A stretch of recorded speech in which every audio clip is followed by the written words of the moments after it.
G'day everyone, Greg here from Fishplay Films and welcome back to the BNSF Burger Subdivision. Well, hasn't it been a long time between drinks again? I know.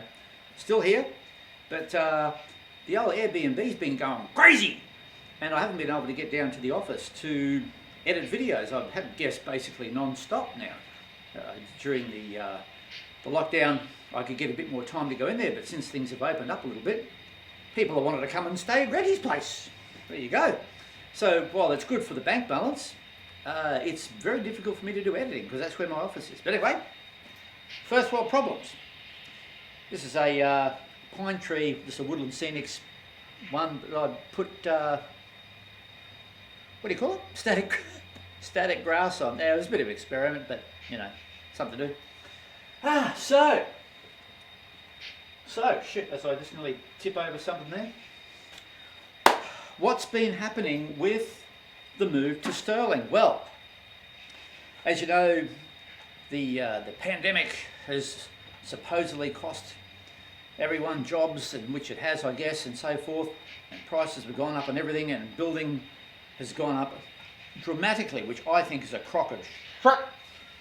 It doesn't cost the trees anymore to grow. They didn't grow harder in the pandemic, and I know some builders probably lost some work, but I don't think we're seeing things down here in Australia, you know, double the cost of building. I think that's a crocker. So I've just got a quote from one builder. It's taken 8 months. Now I said there was no rush, so I guess there was no rush. But it's come back at a ridiculous price. So I have told my architect, we're putting the brakes on, the independent and the train brakes, we're putting them both on.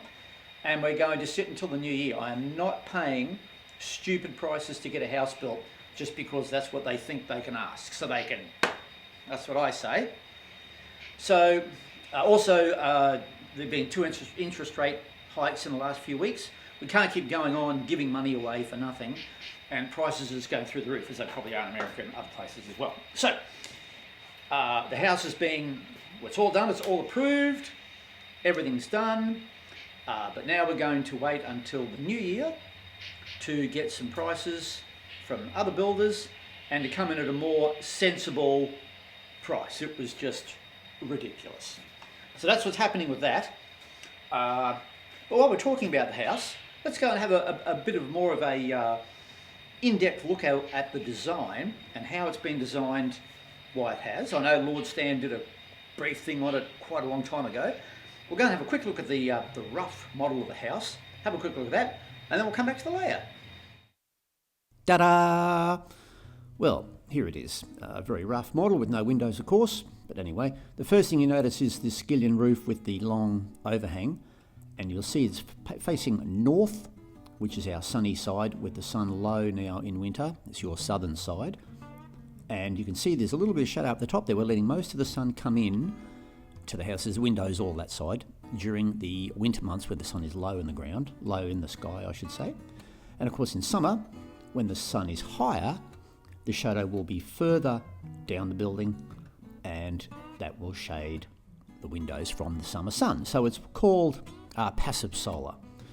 So we're looking at the entrance now where my finger is pointing. That's a glass entrance, 2 stories there, and you'll see the same thing in winter. There's less shade into the corner of the building. They're letting more shade into the entrance because of the low sun in winter.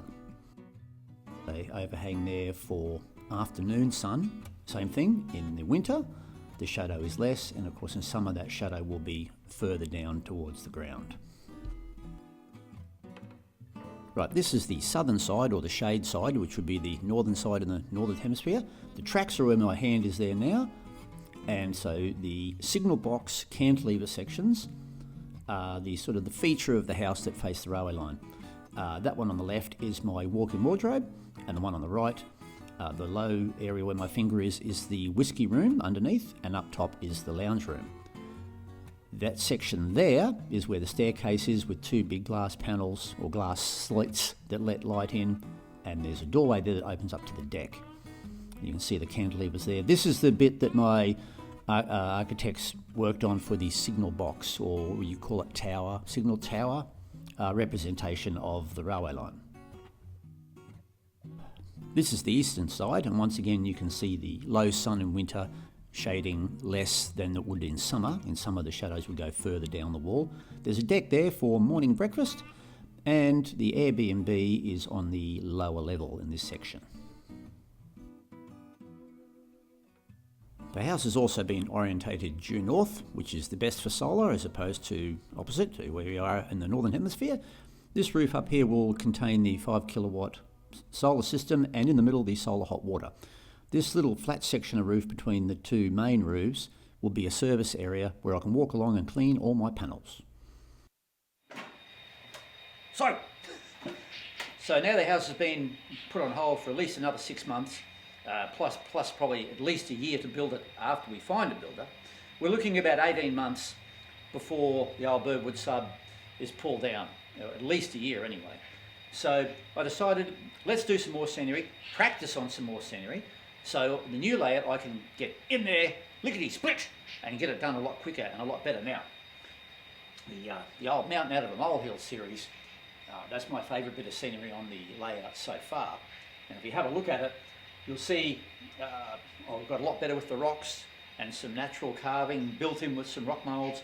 So I'm following Volker over at BNSF UP Railroad. You've got to go and look at his channel. He does most of his stuff on Instagram because he's frightened of big screens. You've got to watch this, Volker. Put some more shit on YouTube, your stuff. It's fantastic. Go and have a look at it. It's a German guy and he's building to Hatchby Pass. It's fantastic, the scenery. Anyway, he inspires me to do freehand rock molds as well as freehand rocks instead of using rock molds.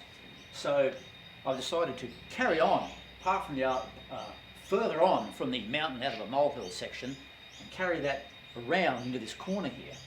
And I'm doing the whole video on that.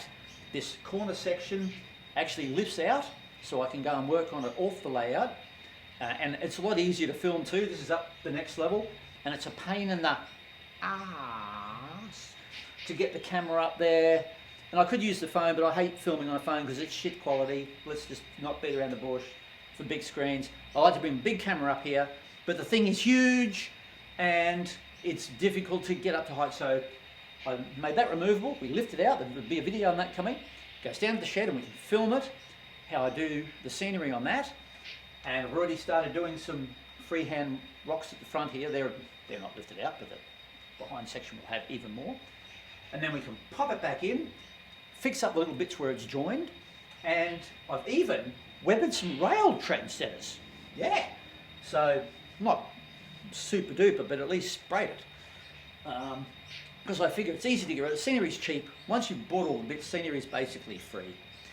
And I need the practice, let's just say that. So that's what's happening there. And on the subject of scenery, lighting is very important too. As you notice, shadows. Shadow here, see how it looks better than if I was just lit full on? I mean, now I just look fabulous, you know? I mean, I don't know why I'm just still single. Anyway, so shadows are really important. Remember, we only have one sun out there. In our whole world, we only have one light source. So everywhere you look, you get shadows.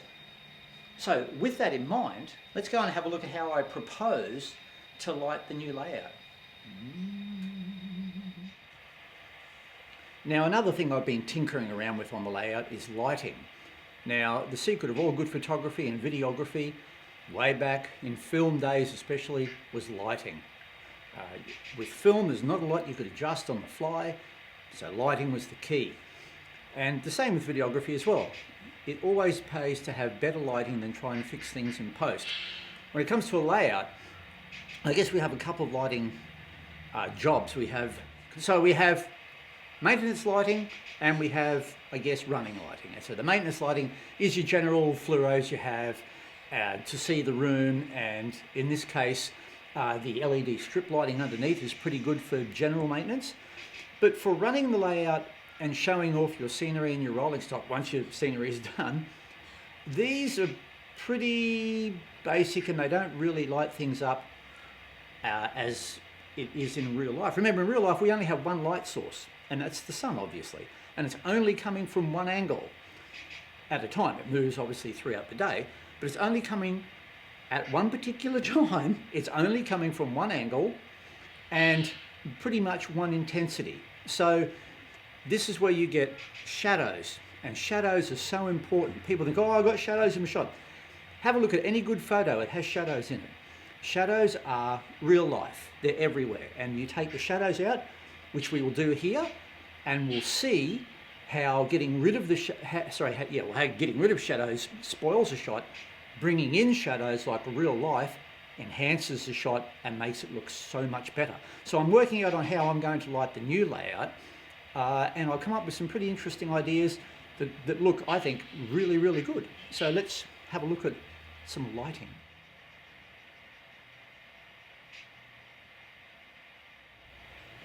Now notice here, there's no shadow between the cars. This is all monochrome. It's all just flat. Because we've got a light source coming from here, and we have another light source coming from the front.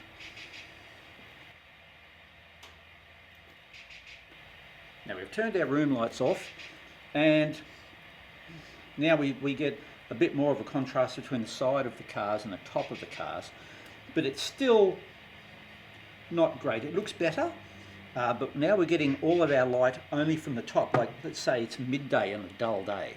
So let's introduce some sun. Now here we've only got our lighting coming from over the top.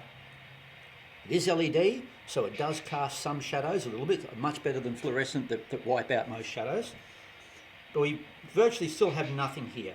So watch the difference between the middle of these cars when we actually put some directional sunlight on the job.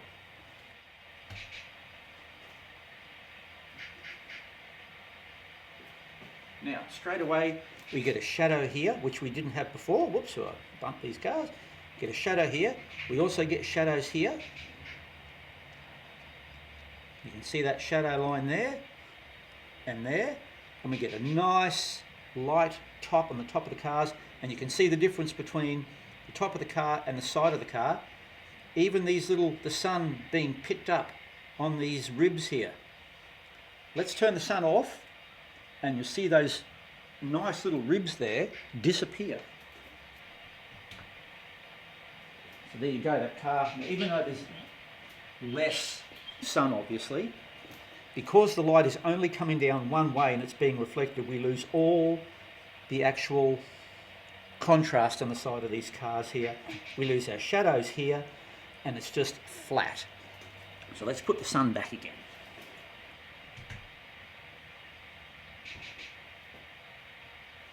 So there we go. So this is just one LED downlight. We'll show you what it looks like, and it's literally facing along the layout this way. So here is the lamp. This is an older version. The newer ones don't have all this fancy aluminium casting on there. They've gone cheap and cheerful, but it is a Osram, and it's a daylight colour, so it's about 6,000 Kelvin. Kelvin is the colour rating of the sun. So, you know, your warm white is about 2,700 Kelvin, 3,000 Kelvin. Outdoors, anywhere between 5,600 and 6,000 Kelvin. And then you have a daylight. I think the daylight run at about 5,600. So this is a daylight. They're quite white. When you put them on, you think they're a bit too cool white. Normally they run the cool whites at about 6,000 Kelvin. I think this is about 5,200 or 5,600. Anyway, it's 12 volt. There's the pins there. And these are dimmable. And these days, they're not that expensive, and you can run quite a few off one transformer. So that's the light, and it's just at the moment put in a little bit of cardboard to hold it in place. Now here's the same scene with just the one light on, the one light source from the sun, and you could consider this is late afternoon possibly. Now that's our ambient lights back on. And I think that's a nice combination. It's also a combination of the warm white from the strip lighting and the daylight from the spotlight. So I think it's much nicer to operate under real lighting conditions. But it's also nice, I think, just a number of these lights along here, maybe one every 2 metres or so, 4 or 5 feet, would be enough without even needing to use the strip lighting. Or you could use the strip lighting for maybe service work and then turn that off for running. Yeah. Well, you can see how flat it looks now without that one point of light creating all the shadows here. We've lost all the interesting contrast on the side of the cars there. We've got no shadows. It just looks flat and horrible. So my idea on the new layout is to light it with these spotlights, all pointing the one way in one scene, obviously, because if the sun's only one direction, so you have to pick an angle, and that's the angle that the light will come from. And it's exactly like real life. It'll be better to look at things from that side than the looking into the sun. And then on the next scene, I'll change the light so they go another way. So every scene you go to on the layout will be lit from a different direction. So that's the plan anyway. And maybe some LED strip lighting just for servicing and general running if you don't want to get really fancy. So that's one thing I've been mucking around with on the layout.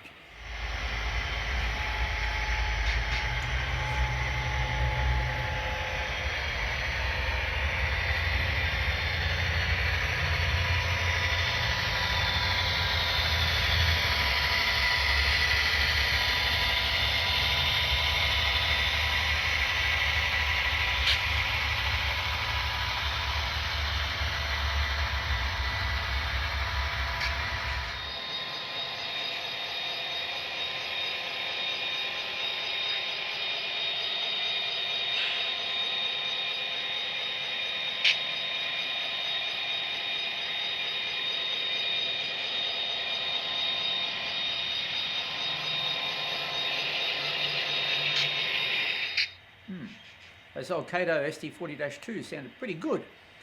The speakers in those have been tuned using Tsunami's onboard 7-band graphic equalizer, and that is coming up on a new CV Shortcuts. I know a lot of you like the CV Shortcuts videos. They do take a lot to make, so with time being restrained, I haven't done as many as I'd like to, but there are more coming up. But there is one coming up very soon on sound, on getting the most out of your speakers using the 7-band graphic equalizer on the Tsunami 1 and 2. And you'll be surprised at how well you can tune each individual speaker to get it to sound as good as that speaker can. That's why they put an EQ in there. Not to alter the original sound, but to tailor that original sound to best fit your speaker. So that's coming up in CV Shortcuts. I think it's part 4 or 5. Anyway, it's on the way in a few weeks. So more scenery, CV Shortcuts coming up, and some lighting for the layout coming up, interesting lighting coming up. And that's about it for now. And as far as the house goes, we'll keep you up to date, but nothing will be happening at least till the early next year for that. Now, speaking of travelling, in a few weeks' time, I'm going up to Warwick, which is west of Brisbane, about 150 kilometres west of Brisbane, for the Jazz and Jumbers. It's a jazz and blues festival they have. The whole town takes part, and all the country women get out there and knit scarves and stuff, and it's pretty good. I haven't been there before, but Warwick is the home of the Southern Downs Steam Railway, which is a very good heritage railway, and also the home of Watco. Now, some of you in America might know who Watco is. They're an American freight company who has recently, a couple of years ago, got the contract to haul grain on the narrow gauge network in Queensland because we were too stupid to think grain was a good idea. Our government and Horizon decided to give all their grain wagons away. No, grain is crap. Well, Watco won the contract, bought, I think 6 brand new locomotives from America, custom made for our narrow gauge network up here in Queensland, and are hauling that much grain that they've had to rent or buy some of the old Queensland Railways grain stock off them to cope with the load. So there you go, they're sticking it up them. So anyway, I haven't filmed any of the Watco grain trains on my big camera because I only see them at work and I don't take the big camera to work. So I'm going up to Warwick, the home of Watco. That's where their depot is. And it's actually in the depot of the Southern Downs Steam Railway. So they've scored a great little coup there, the steam guys have. So they let Watco service their diesel locomotives up there. So we'll be chasing some grain trains, new Watco grain trains up there, So that would be interesting. Anyway, that's it for now. Just thought we should do an update, let you know what's happening. Things are happening in the background, but as I say, getting to editing is a bit difficult at the moment. But anyway, that's it. CV shortcuts on sound tuning coming up soon, and Mountains Out of a Molehill Part 5 or 6 or something as we start on that weird bit of scenery. Anyway, that's it. Thank you for watching. And, oh, that's right. I know now why I've done this. I finally got 10,000 subscribers. So that this is... you an idiot. This was supposed to be... that's what Night Shift does to you. The 10,000 subscriber special. That's what this is. I'm not even going to bother doing the start again. Because... maybe I should. Anyway, well, think of it. That's what it is. Thank you very much for 10,000 subscribers, even though only 20% of you subscribe. So if the other 80% who watch subscribe, we're probably up to 20,000. Just saying. So thank you very much for all your subs and for your watching and for your good comments. Don't forget, keep cleaning your track with Inox or CRC. Piss the IPA off. I won't say it again. Yes, I will. And we'll see you in the next video very, very soon. Thanks for watching. Hoorah for now. Bye-bye.